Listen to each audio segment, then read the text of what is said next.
Good morning and welcome to Church at Home with Rachael for Tuesday, the 20th of April. This morning, I would like to talk to you about discernment and reading the signs. I gotta tell you, I'm kind of ticked today. This is going to be my version of a rant, I think. So be prepared. And as Rob, sorry about that, dude's making some noise. And as Rob would say, get ready because my rant isn't that big a rant. When I get mad, it doesn't really look like it, but I'm really kind of ticked. Folks, we are in the middle of a pandemic. No guff. I know you know that already. I am getting really frustrated. I am getting really frustrated by people who are refusing to take this seriously. People are dying. Over the weekend, a toddler in British Columbia died. A toddler who didn't decide to go to an anti-masking rally, a toddler who didn't decide that he needed to go golfing, a toddler who didn't even have the ability to say to somebody else, wear your mask, stay 6 feet apart, stop singing. This is serious. You know what? I know people are saying, they're inflating the numbers and that people aren't dying of COVID, they're dying of the underlying health conditions. Well, you know what? I'm sorry, but if they had an underlying health condition already, then not getting COVID, they might still be alive. We can't continue to say that, well, that it wasn't really COVID's fault. They were going to die anyway. That's like saying that George Floyd was going to die anyway of a heart attack with that police officer's knee on his neck. I'm sorry. Yes, there may be other things in our lives, in people's lives when they get sick with COVID that make the COVID worse, but that doesn't take away the fact that they had COVID. There are people who are getting frustrated, and I understand, about new lockdowns. And in Ontario, where all of our family, Rob's and my family, live, they've gone into a 6-week lockdown, and they've done things like close playgrounds and golf courses. And my dad, I imagine, is one of those who's ticked off that he can't go golfing. It's one of those things that he loves to do in his retirement and that he looks forward to every winter, to being able to get back out and go golfing. And I understand how frustrating it is to be told there's another thing you cannot do. But if we're dead, we can't do it either. And there are those people, they're calling them long haulers.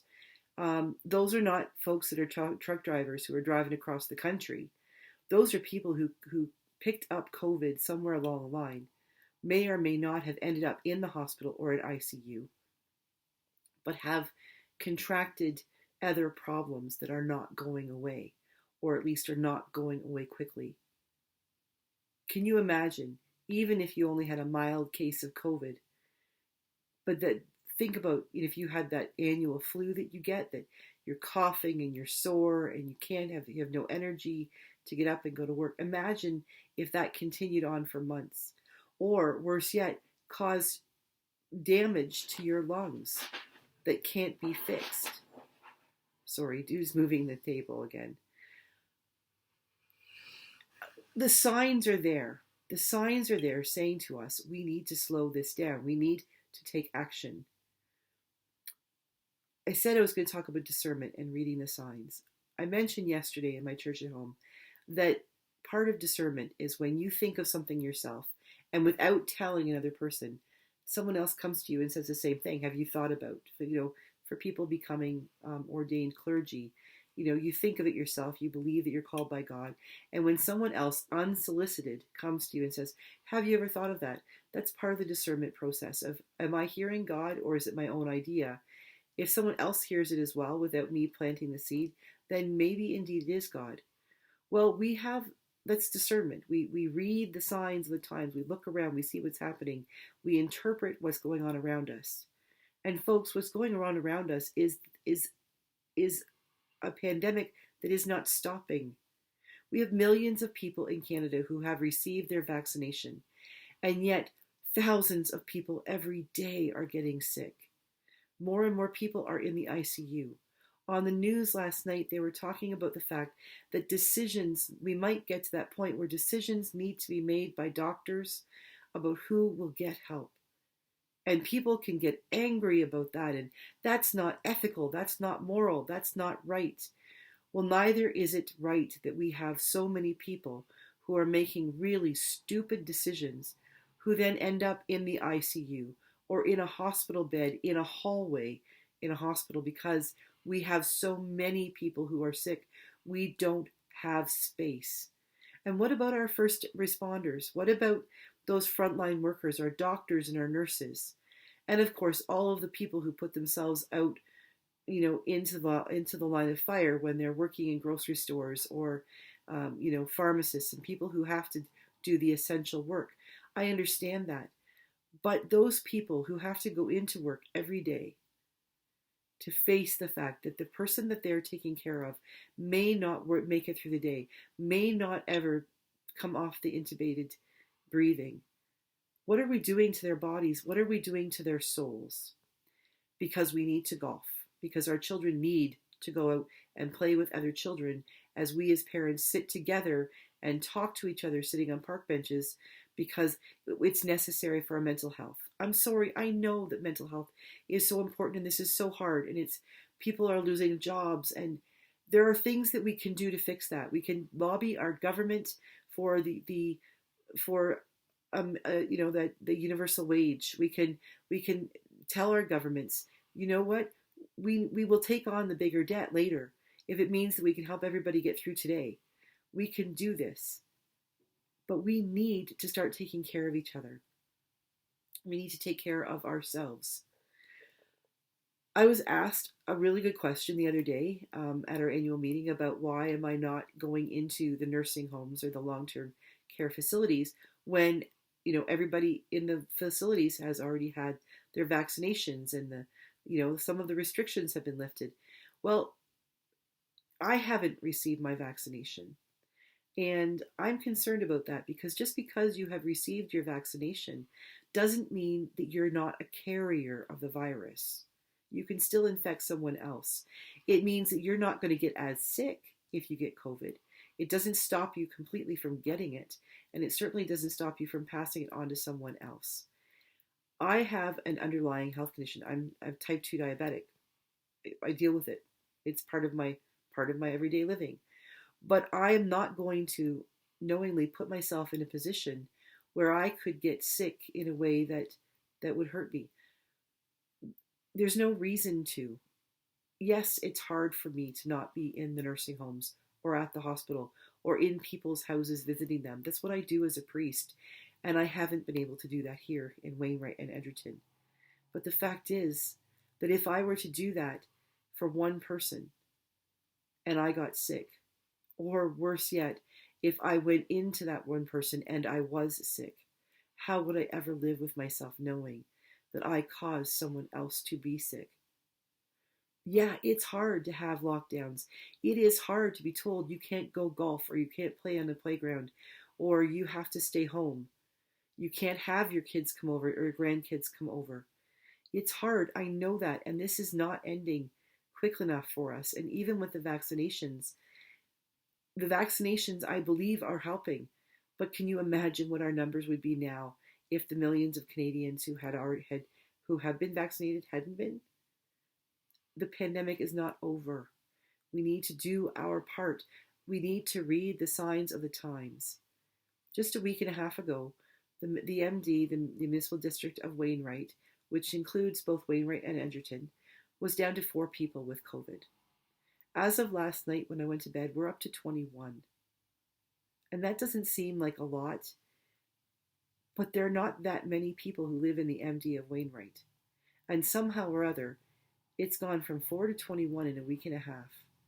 And my hunch is it's not going to go down fast. We have to wear our masks if we go out. If we go out. Yes, the weather is nicer and it's lovely and we want to be outside and we want to go and visit friends and neighbors, and I understand that. But if we had smallpox or if we had the mumps, would we leave our houses? No. If other people had something like that that could easily be passed on, something visible, would we go out with them? No. The problem is that COVID can't be seen. You can't see whether someone is infected with COVID. There's no obvious signs like chickenpox and spots on your face.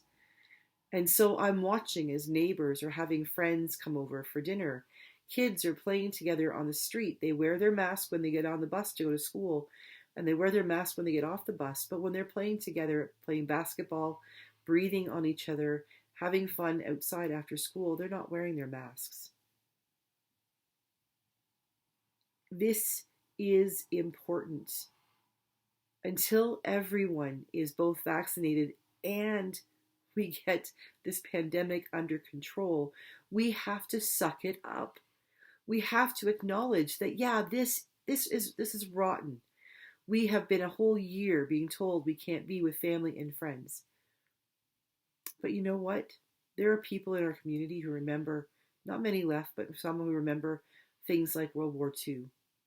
When they watched their husbands or their dads or their brothers go off to war, not knowing when they would ever come back, if they ever would. And they didn't break down. They didn't quit. They didn't stop believing. They didn't stop making bandages or knitting socks or writing letters.